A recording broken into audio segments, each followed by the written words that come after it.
Motivation from a literature book? Isn't it all supposed to be like the curtains are blue? What does that signify? But all jokes aside, the book The Catcher in the Rye, it contains some profound words on a key psychological concept if you dive only a little bit deeper behind them. So let's get right into it. Hey guys, welcome to the channel. My name is Nitin. I'm a marketing major and a budding YouTuber. There's a plethora of channels on YouTube on just about anything you can ask for.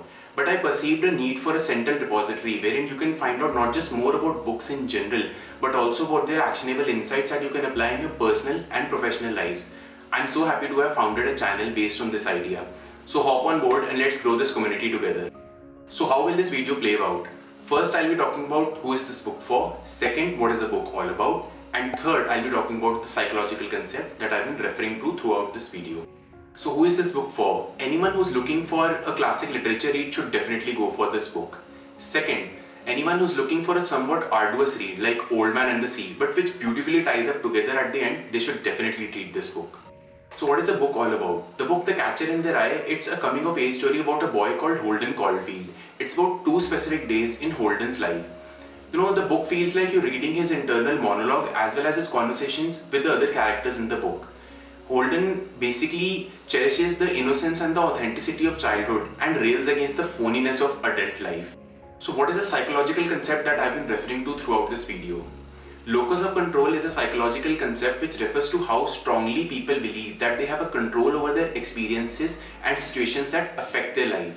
People can have a strong or weak internal locus of control or external locus of control, which means how strongly they believe that their internal character or external situations affect their life. In other words, if people believe that the universe controls their destiny or they themselves control their destiny.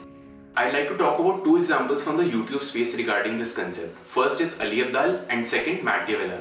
Ali Abdaal talks about controlling the controllables.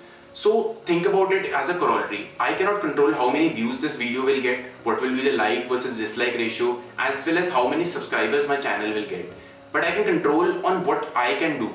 That is on the production quality of this video and how much research and effort that I've put into this video.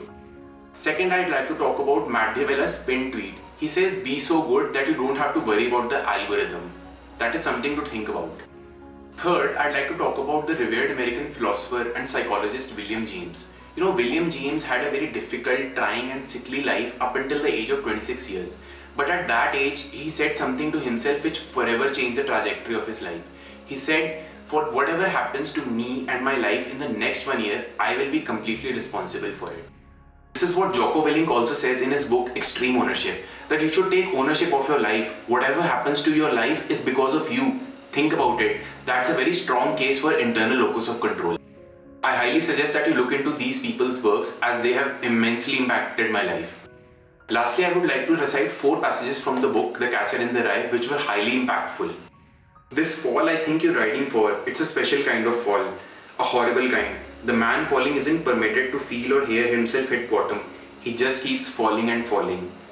The whole arrangement's designed for men who, at some time or other in their lives, were looking for something their own environment couldn't supply them with, or they thought their own environment couldn't supply them with. So they gave up looking. They gave it up before they ever really got even started.